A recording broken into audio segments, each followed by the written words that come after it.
hungry person is an angry person. I know that. I'm addressing hungry people. Thanks to Mallikarjun, who met me last afternoon, and he introduced me to Brahmam Garu, and the program was already decided. I've been drafted in the last minute, so pardon me if I'm going to talk to you now. I was not in the plan of or the scheme of things that was happening here. All right, thank you so much. First of all, let me say that learning begins in the womb and it only ends in the tomb. They were excellent speakers, erudite, and from their perceptions, they had presented whatever they felt that really touched them and they wanted to convey to all of you.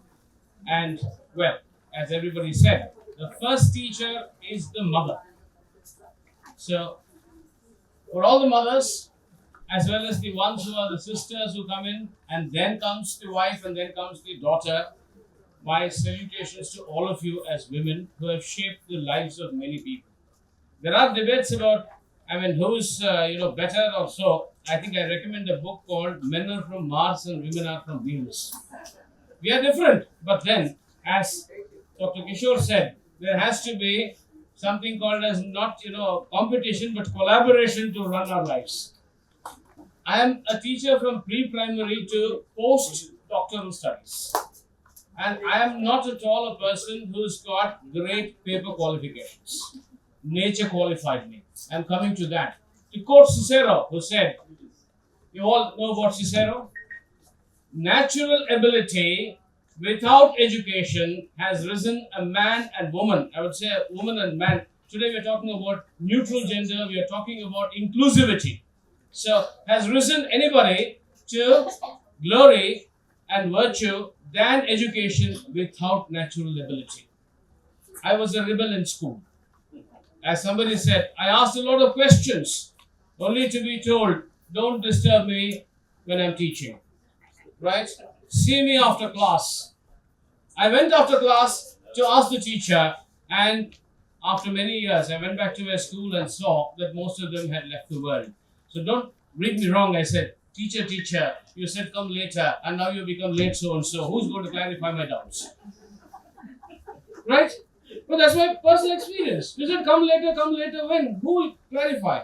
So I have put through a program called as Be Your Own Master, which, as somebody said, I'm only reflecting a few things. Now, our scriptures, everybody said. Now, there's another speaker who spoke so well about AI. Where is he? Is around? Yeah, oh, yes. Beautiful. We are human beings. I like the last few slides, We took charge of the whole world of even more powerful beings over there. Even if AI comes in, I think if you know who you are, what you are, and the purpose of your life, why you're here on planet Earth, you can still control, and don't succumb to those machines. Don't ever become a slave of those machines. We should be able to control. I think that was the superiority of the mankind in this world. I think I have a fear whether we're going to lose it in the next few generations.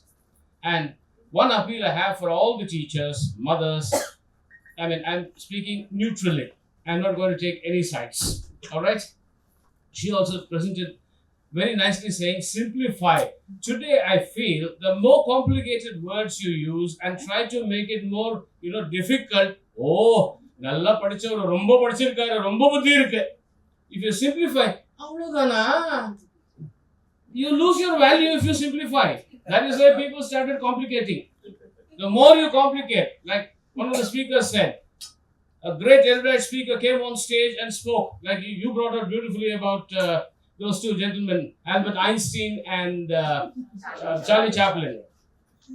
I have heard a lot of people going to listen to speeches in the yesteryears.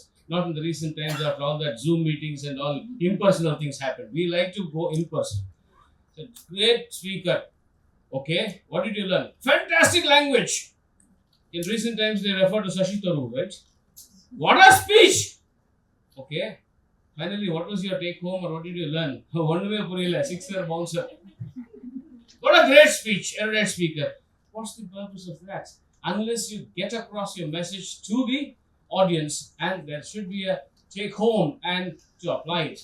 So my appeal is going to be that always try to find another human being, what is inside them as a natural ability. Few of them brought out that very beautifully. Natural ability can take you to greater heights. All that we get from books is just some added information to support. That's my view. If you disagree, you're welcome. And look at all those performers in the world. Look at all those people who have performed and reached the heights. They don't come with great paper qualification. Not to put down people who have got their doctorates. But then, they found their purpose, and that's why they went up to those heights. Otherwise, they wouldn't have reached those heights. So many of them may be bad in academics, but they were good in their skills, and that took them there. And I would lay emphasis on three things. One is, whatever language it may be, like the saying goes, reading makes you a ready person. Today, the habit of reading is going away. Writing makes you an exact person, and conversation a complete person in any language. Let's focus on that before we teach them everything else. After school and college, we know everything about everybody else in the world and the whole world, but about our own self. One question in the corporates. I have been a corporate trainer and I sit on various boards. One question in the interview. Tell me about yourself. Finish. Plain bold. You can talk about everything else. About yourself? Why not? She brought her life skills. More important to survive, isn't it? More important to change according to times and adapt according to times. So, to try and finalize, I would say, if you know who you are, and what you're born with, you could adapt to the changing times of the environment, the business environment, whatever is changing. What is in me that can go well with this? We don't do that. That's why we struggle. And they say outdated, retrenched. We are as golden handshake. You can go home. And they say, what will I do after this? I mean, everybody is stumped. Some people go numb. And why people get depression? The gap between expectation and the real performance. You brought out something very beautifully.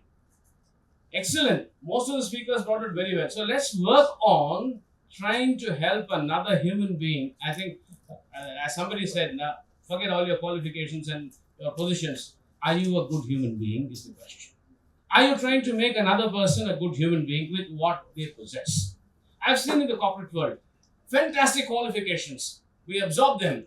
In about 2 weeks, I would write a report, not trainable, not employable. Mug up and vomit, get the marks, get the, the certificates. And when I ask them, can I ask you questions in your subject? Sure. What's the best topic that you like, or can I know what you can speak on? I'll ask you on that. And the paper qualification says, Tiger, I expect a roar. But when I question, the same family, right? The same feline family. So I want you to make true tigers of people. Tigers and tigresses must be done. And I would like to end, because the time is short. I know the signal is already there. All right?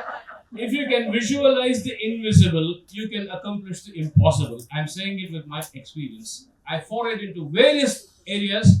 Let me also say, I am a firm, ardent follower of Leonardo da Vinci. I hope you all read about Leonardo da Vinci. He exploited most of the inborn skills and tried to make good of each one of them. Each one of you here has many skills in you, but then, like Benjamin Franklin said, they are like sundials in shade. Please bring them out, put them out, and then show the world what you're capable of and do your best. Thank you very much for the opportunity.